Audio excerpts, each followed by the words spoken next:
So we're going to replace the spark plugs and the ignition coils in my Acura RDX 2008. It has a turbo on it and it's going to be interesting. We're going to take a look at all the steps. Thankfully one of the family is a mechanic, so he showed me which ignition coils and spark plugs that he recommended. I did some research online and found these, but it's nice to have a mechanic tell you, just sort of verify what you need. These NGK laser iridium spark plugs apparently are really good, and since this is something that you only really are going to end up doing every really 50 to 100,000 miles, and this car has about 170,000 miles on it.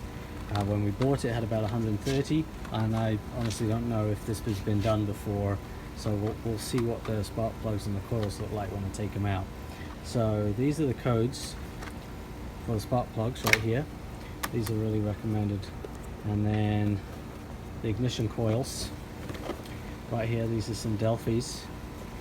There are some other cheaper ones that you can buy, and there are also some very expensive ones you can buy. These are sort of mid-range ignition coils.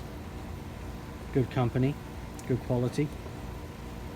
So that's it, GN10370s right there. And I think NGK does some that cost about $300 and something. These on rockauto.com cost me, I'm gonna say about maybe about the 150 mark, something like that. Mid 100s, so it was a pretty good price on those ones.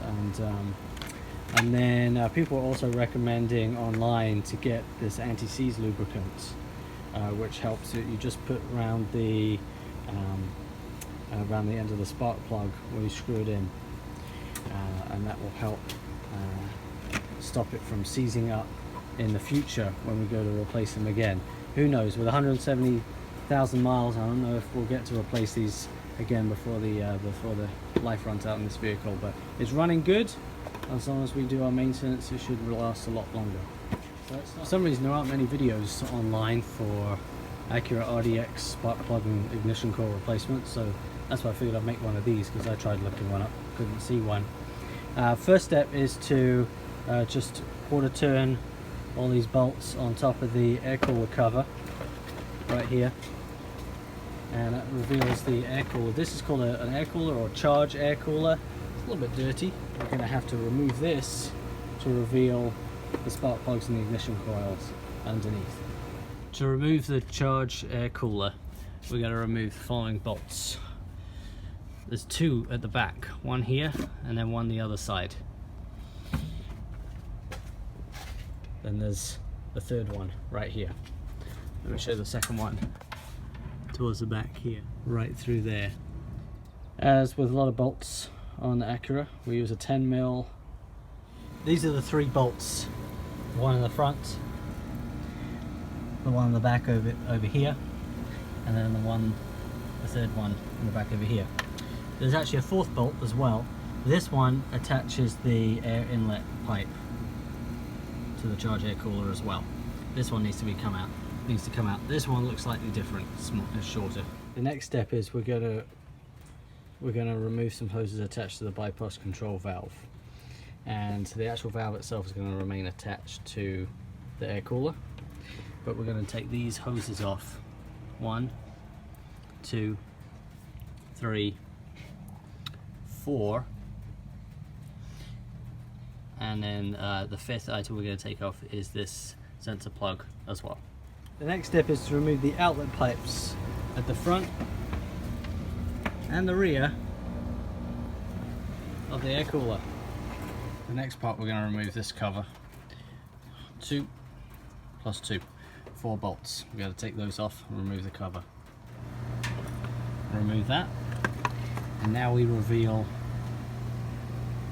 the coils. 1, 2, 3, 4, and they have these blue coloured they were blue coloured plugs right here, and we have to snap these in and pull each one of these out. press it in, pull it straight out, and it should slip out just like that. And next, the bolt. Our trusty 10mm. Whoa, don't want to strip that. Let me put this down. This is one I did earlier. And now we do the wiggle. Just wiggle it back and forth. Wiggle, wiggle, wiggle. There we go. Alright.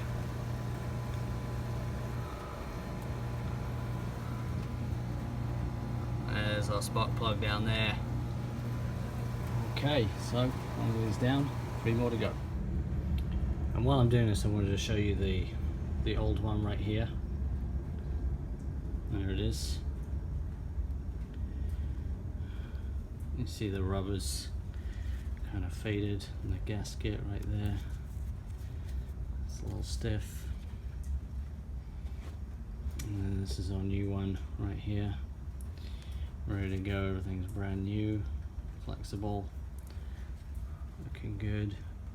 And we just want to, we just want to double check we have the right ones. All the plugs are looking the same, got about the right size, so that's it. That's the difference. To remove the spark plugs from deep in the engine there, we have to have an extension for our socket wrench right here. Fits on there. And then this little piece right here is a 5/8 spark plug socket. Now what's special about the socket is in there's a rubber gasket, and that helps the spark plug to stick to. So when you're pulling it out, it'll stick to this socket and it won't just keep falling back in. So just to show you, gently place it in there and let it seat on the, you can just feel it seat on top of the spark plug. And then we just give it we're going to need to give it 2 hands on this turn, make sure we don't strip anything, so I'm going to put this down.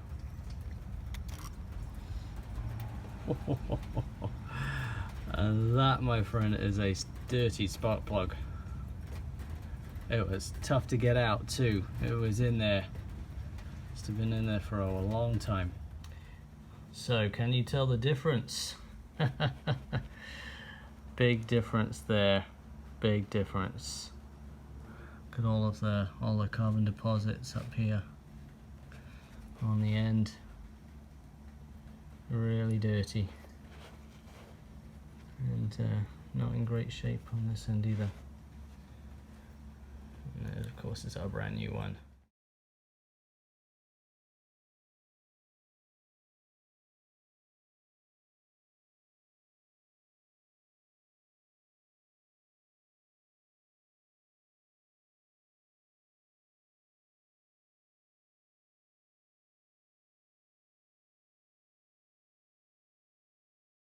This is the anti-seize lubricant I was recommended. I actually found this on Amazon.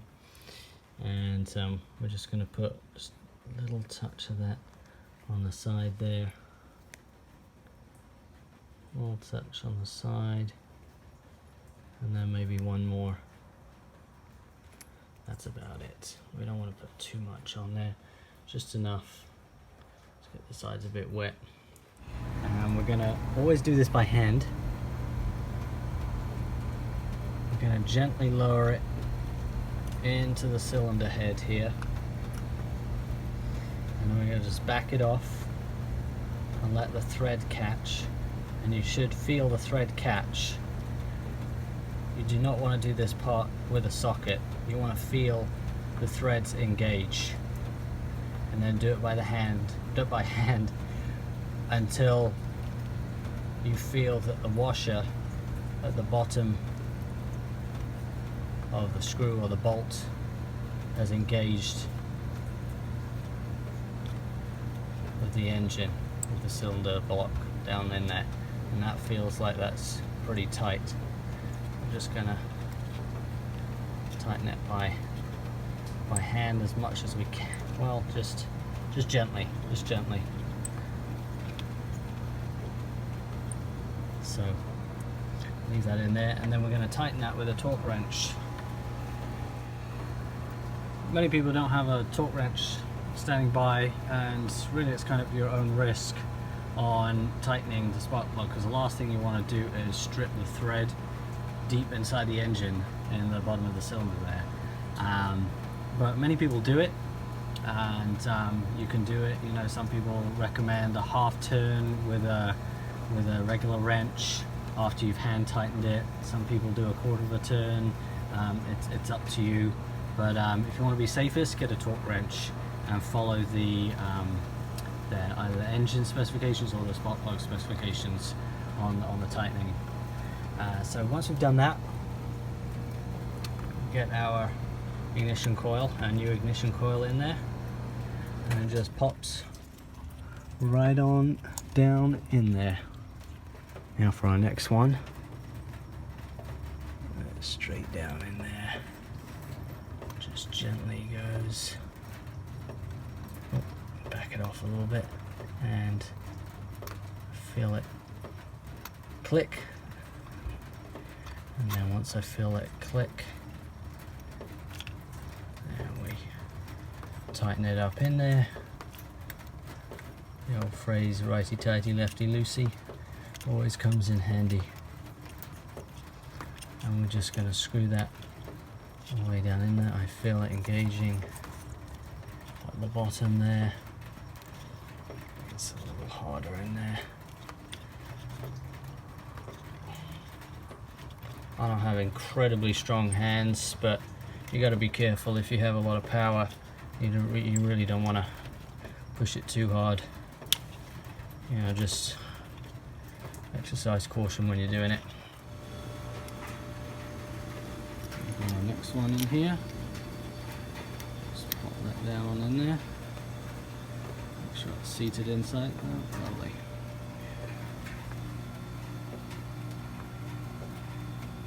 And all the way down there. And back it off. Feel a click. And righty tighty. Feels good. Shouldn't have a lot of resistance. It should be pretty easy going in once the threads have made contact. Any resistance should be closer towards the end, and it should just be just a little bit towards the end there. Got my anti-seize compound, so it's a little slippery, but I think that's about it. And I'll give it a final turn. Oh no, a little bit more there. Go to the final turn with the wrench now. And here's our final fourth one. Back it off. Feel a click. And in it goes. Nice and smooth. No resistance. Looking good.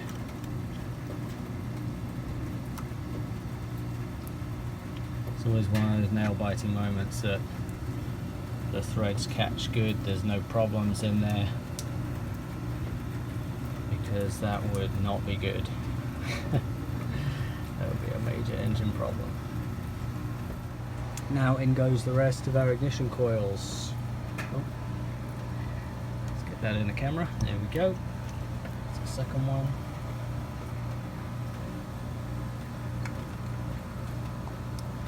Third one, fourth one. I'm going to plug these plugs in right here. A little bit fiddly, but we'll get those plugged in now. Just another tip, one thing I found very useful is this. It's a magnetic tool holder, or bit holder, and it holds all the little bolts and screws I have magnetically, so that they don't fall off, you know, and I can stick this onto the edge of the car somewhere. This is a lifesaver, because the last thing you want in a job like this is for one of the bolts to go missing. Now we've got all our coil packs in. I put the bolts in and got to tighten them with our trusty 10mm. Now we put our cover back on, right here. 4 bolts in there. These are really funky bolts, these ones.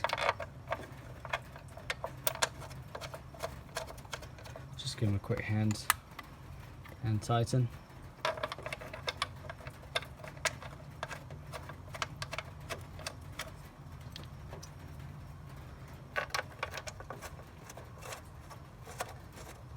There we go. And tighten with the wrench. So now all our covers are back on. We're going to go ahead and put the air cooler back in.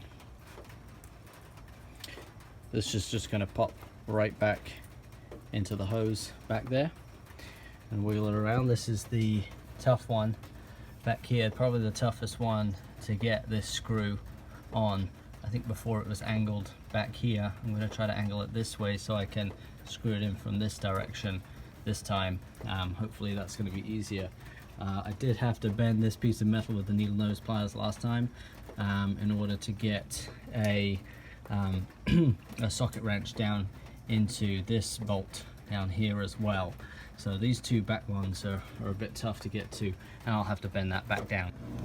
So now I managed to get the hose on back there, and then managed to jiggle this into place as well. On this hose, it's pretty good because they put two arrows right here that line up with each other, because there's also a little black rubber piece that fits in there. So you've got to make sure those are all lined up into place, and have a look at the joint under here and make sure it's all snugly fits in there like that. And we'll go ahead and tighten all of these up and then get our actual bolts on that secure this down. And now we just tighten our last bolt.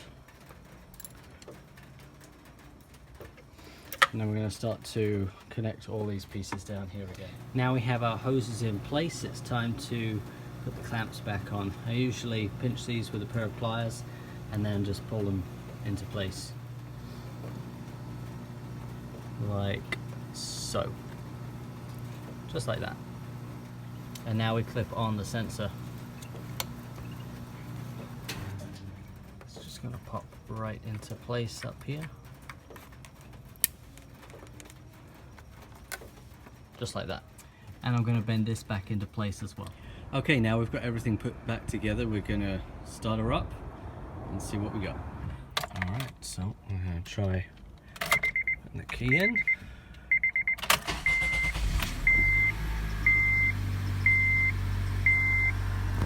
Let's close our door up. Alright, no error messages. Good to go. Ignition sounded clean. Idle seems relatively smooth considering we have 178,000 miles. Everything looks good. Great job. I just wanted to talk to you quickly about these spark plugs right here. So these are the ones that I pulled out of my Acura RDX 2008, and at the time they look pretty black and kind of sooty on the end there, if you can see, the camera focuses. But you know, I was concerned about that, so I decided to look it up and see what that meant. And there's some different ways or different types of conditions that cause that. You can have dry black soot, you can have wet black on there, you can have sort of rusty colored, yellow colored, and there's a lot of different conditions that are going on the car depending on what your spark plugs look like when you get them out. So for these dry ones, with sort of dry black ones with like, it looks like soot that's on the end of there, I read that there could be some issues with you know, some misfiring going on. There could be a high fuel or an incorrect fuel to air ratio going on. So I decided to take a look inside the engine, and I did actually find something. So this is our main inlet hose that comes from the filter right here. So you got to make sure your filter's clean. This is a K&N and it actually needs washing out every so often. So definitely want to do that.